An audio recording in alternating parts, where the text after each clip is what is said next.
Hi everyone, I'm Pranoti, host of Under the Microscope. This series is brought to you by the Real Scientists Nano team. Our goal is to provide a platform where scientists can communicate their work and interact with the public. With that in mind, every week we introduce you to a scientist working in the field of materials or nanoscience, who tweets from the Real Scientists Nano Twitter account, which is realsci_nano.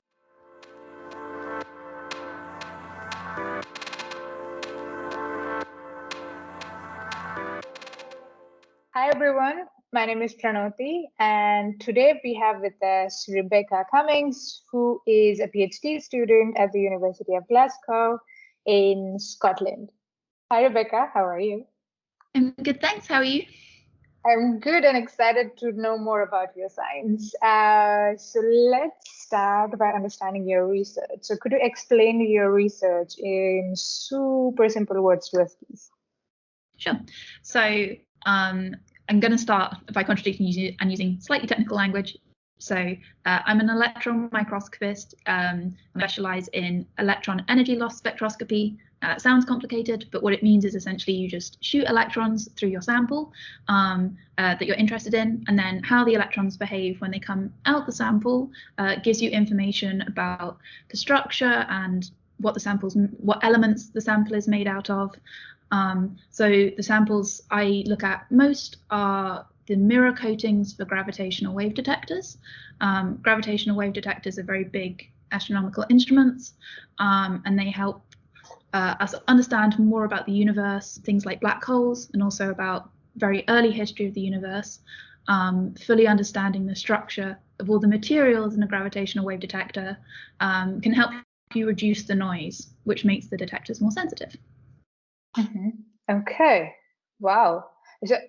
Can you tell us what the material is of these gravitational wave detectors? Because I'm a material scientist, so for me, it's always like, what is the material?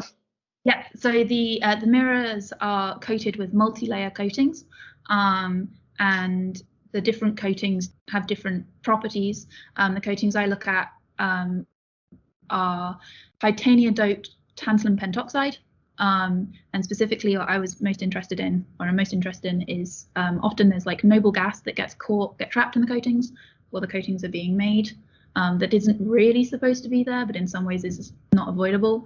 I was interested in the structure of those small noble gas deposits. Interesting. That sounds super cool. And I want to talk to you more about this probably on the long podcast, the extended podcast. But for now, you will be curating the Real Scientist Nano Twitter account. What can the followers expect in your curation week? So I'm going to talk a little bit about how I ended up doing my PhD, how I got started, more about my research, which I sort of explained very briefly there. And I'm also going to sort of talk about the microscope that I use and how we collect the data. And then lastly, a little bit about sort of the wider applications of spectroscopy, because I don't just look at gravitational wave stuff. Partly that's because of the pandemic. I had to slightly adjust focus just because of, the way things went. But yeah, talking a little bit about the other things you can use spectroscopy for.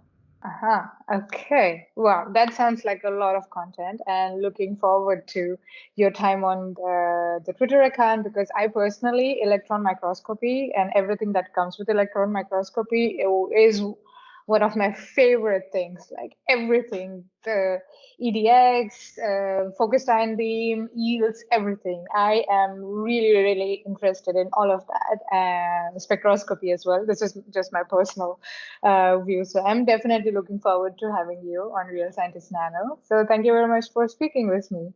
Thank you for having me.